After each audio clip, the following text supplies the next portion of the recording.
Assalamualaikum sahabat Cahaya, kali ini mari kita berkenalan dengan tokoh pemuda luar biasa dari jalanan, mampu membangun pesantren gratis untuk anak yatim dan duafa. Sebelumnya subscribe dulu channel ini ya, terima kasih yang sudah subscribe, mudah rezeki dan selalu diberikan kesehatan oleh Allah Subhanahu wa Ta'ala. Berawal dari kehidupan perih yang dijalaninya, Yofi Firmansyah, pemuda asal Lembang, mewakafkan dirinya untuk membantu orang lain. Cara yang ditempuhnya saat ini dengan mendirikan lembaga pendidikan Pondok Quran Yatim dan Duafa Baitul Jannah di bawah Yayasan Nur Jannah Cendekia untuk anak korban perceraian orang tua, yatim, dan duafa di Lembang. Saat ini sudah ada 10 cabang pondok pesantren di Jawa Barat dengan total jumlah santri sebanyak 120 orang. Semuanya free alias gratis, sampai dengan didaftarkan juga di sekolah umum agar nantinya mendapatkan ijazah juga. Yopi mengungkapkan jika dirinya merupakan korban dari perceraian orang tuanya atau broken home saat kelas 2 SD. Tidak hanya itu, dirinya sempat mengenyam kerasnya jalanan saat mengamen di Simpang Dago, Kota Bandung. Saya nggak mau santri-santri korban perceraian mengalami seperti saya. Ini ikhtiar saya agar anak-anak tidak ke jalanan dan hancur serta terjun ke dunia bebas. Saya merasakan banget kerasnya jalanan dan nggak mau melihat kondisi anak memprihatinkan. Inilah dasar niat saya mendirikan pesantren ini, katanya. Saya juga dulu ngamen di Simpang Dago dari SMA kelas 1 sampai kelas 2 hingga akhirnya saya nggak tamat SMA. Untuk memenuhi kebutuhannya sehari-hari, dia pun bercerita terpaksa berjualan asongan di objek wisata Tangkuban Perahu. Bahkan pekerjaan-pekerjaan kasar pernah dilakoninya saat masa-masa dulu. Meski berada di lingkungan jalanan, Yopi mengaku sering datang ke acara-acara pengajian pada Kamis malam yang diselenggarakan oleh Darut Tauhid di Geger Kalong. Dia sempat belajar agama 3 bulan di pesantren Nurul Huda Nyalindung Cikole. Meski anak jalanan, saya senang ke Darut Tauhid tahun 2000-an dan sering ke sana. Di sana saya dapat banyak pencerahan dan kisah-kisah yang banyak, katanya. Sejak saat itu, tepatnya 2007, dia mengungkapkan mulai menulis buku motivasi secara otodidak. Dibantu pengeditan oleh temannya saat itu yang merupakan mahasiswa UIN, berkat buku Kamu Pasti Bisa, 7 kunci menggapai cita-cita, yang ditulisnya yang kini masuk cetakan kelima membuat dirinya sering dipanggil menjadi pemateri motivasi.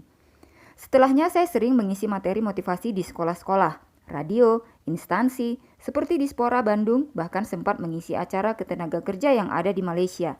Dan baru-baru ini diundang sampai ke Turki loh. Yopi Firmansyah ini juga saat ini sering digunakan jasanya sebagai coach atau mentoring untuk pendampingan usaha yang ingin memajukan usahanya.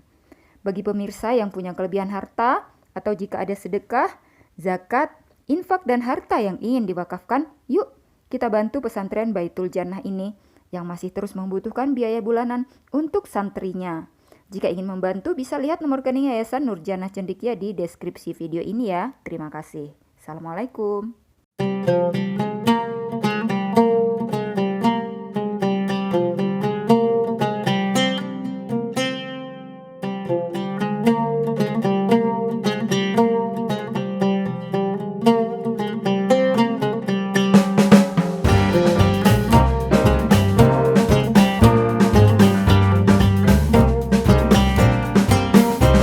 Saya mendirikan Baitul Jannah ini tahun 2019 ya.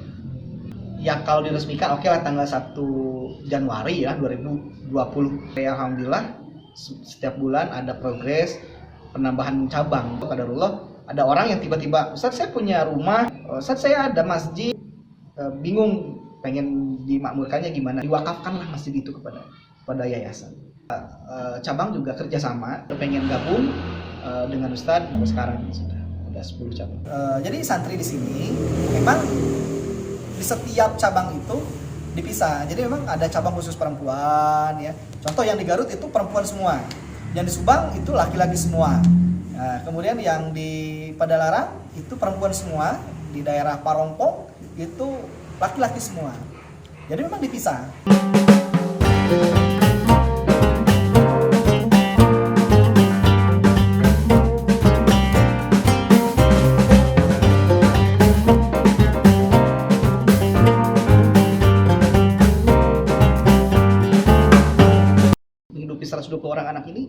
akan bertanya, dari mana Ustaz rezeki? Hakikatnya dari Allah. Prinsip saya simpel sebetulnya. Prinsip saya simpel tuh begini. Saya yakin bahwa mereka sebelum datang ke pesantren kami, ke pesantren saya di sini, mereka makan. Mereka Allah berikan rezeki. Gitu. Jadi saya kembali kepada keyakinan tauhid saya bahwa Allah itu tidak pernah menzalimi hamba. Dan rezeki itu dititipkan kepada kami. Menitipkan zakat malnya, zakat penghasilannya. Kemudian ada menitipkan zakat fitrahnya. Dan menitipkan wakafnya, sedekahnya, infaknya. Ada yang hibahkan motornya, ada yang mewakafkan mobilnya, ada yang mewakafkan tanahnya. Itulah cara Allah memberikan rezeki kepada kami. Jadi kami tidak pernah membuat proposal. Jadi kita hanya share di media sosial, di Facebook saya, di Instagram saya, kemudian di status WA. Kemudian kami menjalin silaturahim dan kami mencoba berbuat baik kepada siapapun. Jadi walaupun kami di sini punya banyak anak yatim, anak-anak yang fakir dan miskin, kami mencoba menyantuni juga orang-orang yang ada di luar sana.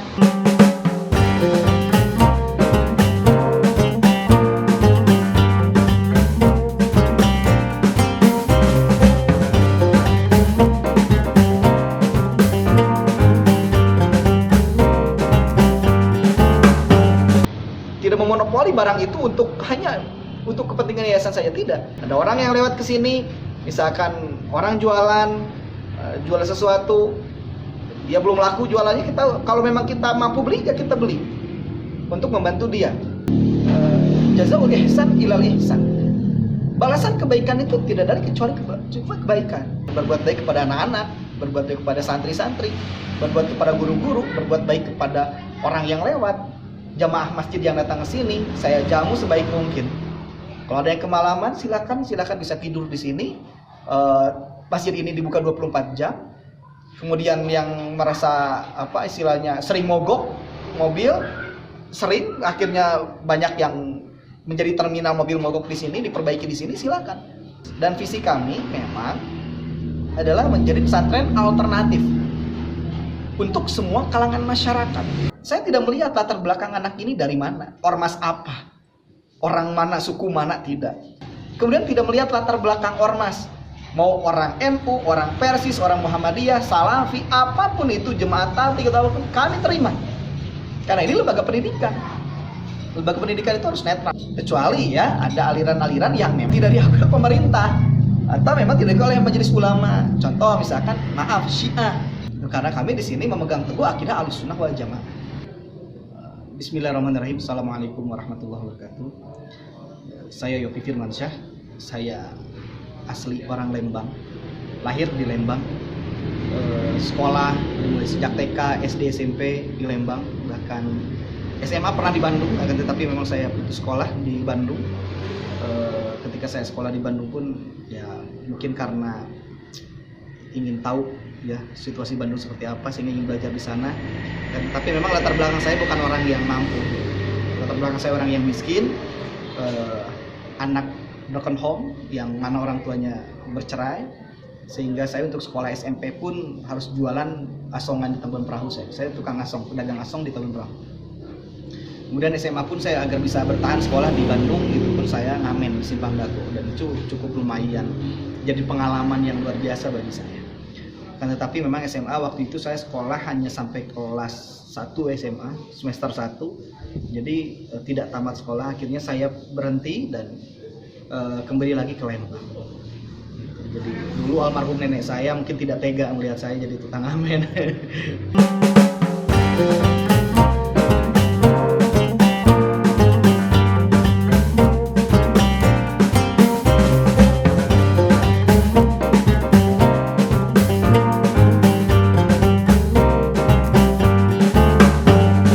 Akhirnya ya kalau prinsip orang Sunda, mau susah mau senang yang penting ngumpul lah begitu. Nah akhirnya setelah itu saya pulang lagi ke Lembang. Di Lembang saya waktu itu tidak langsung sekolah karena waktu itu kan tidak bisa langsung masuk sekolah ya. Akhirnya udahlah istilahnya saya nyari kerja gitu. Kira-kira apa yang bisa saya kerjakan? Alhamdulillah guru ngaji saya di kampung punya usaha menjahit dan saya bantu-bantulah di toko jahitnya.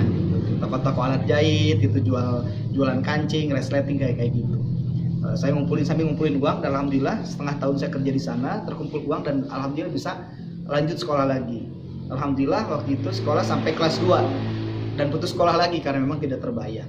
Itulah mungkin apa ya, istilahnya zaman dulu tidak ada bantuan dari pemerintah ya. Sehingga ya sekolah saya ya terabaikan lah. Tetapi saya memang tidak pernah berhenti belajar. Karena prinsip saya sukses tanpa sekolah bisa, tapi sukses tanpa belajar tentu saja nggak akan bisa. Karena prinsipnya pada belajarnya itu, bukan pada sekolahnya itu. Nah mungkin bisa disebut saya belajarnya tidak formal. Ya alhamdulillah sering perjalanan saya hijrah lagi ke Bandung lagi. Setelah nenek saya meninggal, saya lebih banyak di Bandung. Saya kerja serabutan, apapun itu, kerja di warnet, kerja di rental komputer, jualan sepatu dan sebagainya. Akan tetapi memang saya sambil ikut kegiatan-kegiatan keagamaan, termasuk saya sering berguru lah kepada yang punya pondok pesantren secara langsung begitu.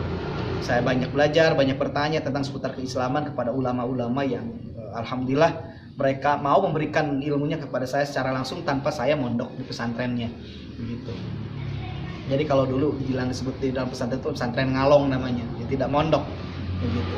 Nah, akan tetapi ya alhamdulillah banyak ilmu yang saya dapatkan dari orang-orang hebat, dari para ulama, sehingga alhamdulillah pada Allah saya pun semakin hari semakin bertambah ilmu.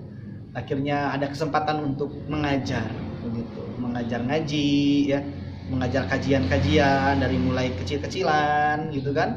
Akhirnya mulai dari skalanya masjid, kemudian mulai ke sekolah-sekolah, ke kampus, akhirnya sampai ke beberapa perusahaan begitu.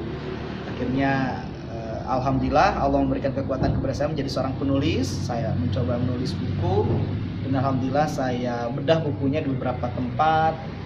Saya seminarkan di beberapa lembaga-lembaga pendidikan dari mulai tingkat SD sampai mahasiswa. Alhamdulillah saya juga mengajar guru-guru tentang bagaimana menjadi guru berkarakter trainer, berkarakter motivator, kemudian memberikan motivasi kepada guru. Walaupun latar belakang saya tidak tamat sekolah ya, tapi saya bisa mengajar guru, bahkan saya mengajar beberapa dosen begitu. Alhamdulillah ya, dengan saya menjadi motivator, menjadi trainer, bisa keliling Indonesia, bahkan bisa mengisi motivasi di beberapa negara ya.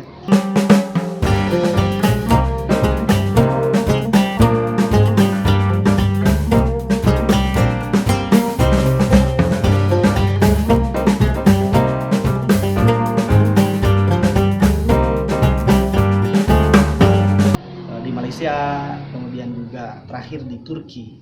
Dan alhamdulillah berbekal dari pengalaman itu rasanya saya pengen lebih bermanfaat lagi.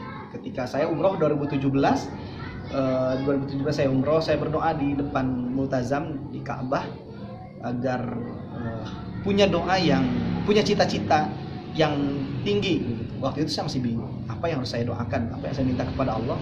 Tapi tiba-tiba saya mendapatkan ilham bahwa saya punya cita-cita, saya minta kepada Allah agar saya punya pesantren yatim. Awal mulanya di situ.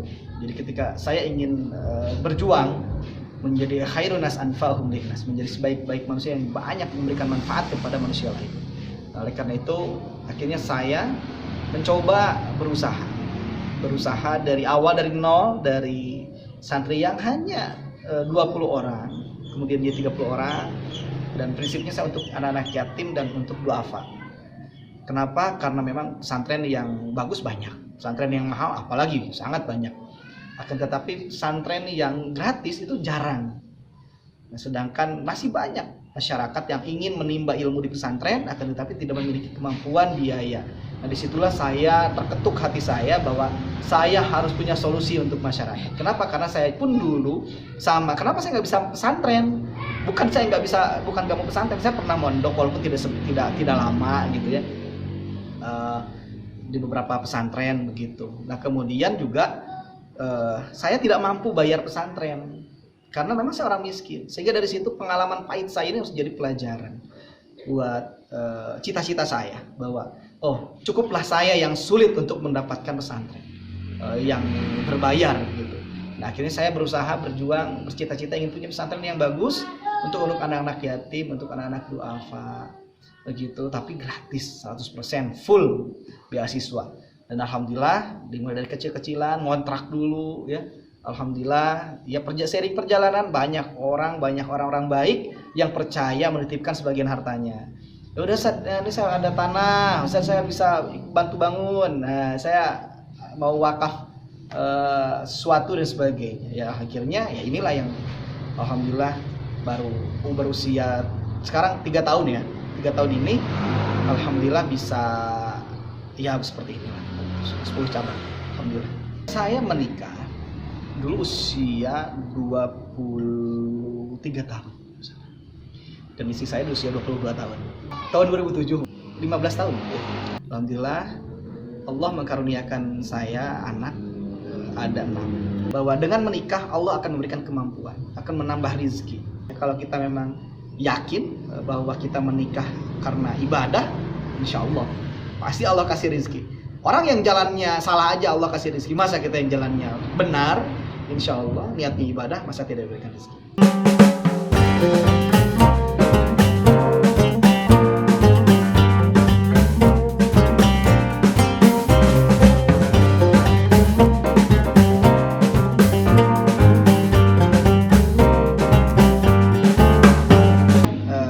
Setelah menikah ya tumbuh gitu, punya anak 1, alhamdulillah Allah kasih rezeki berupa motor, ada yang ngasih motor gitu. Kemudian juga punya anak 2, alhamdulillah punya mobil ya.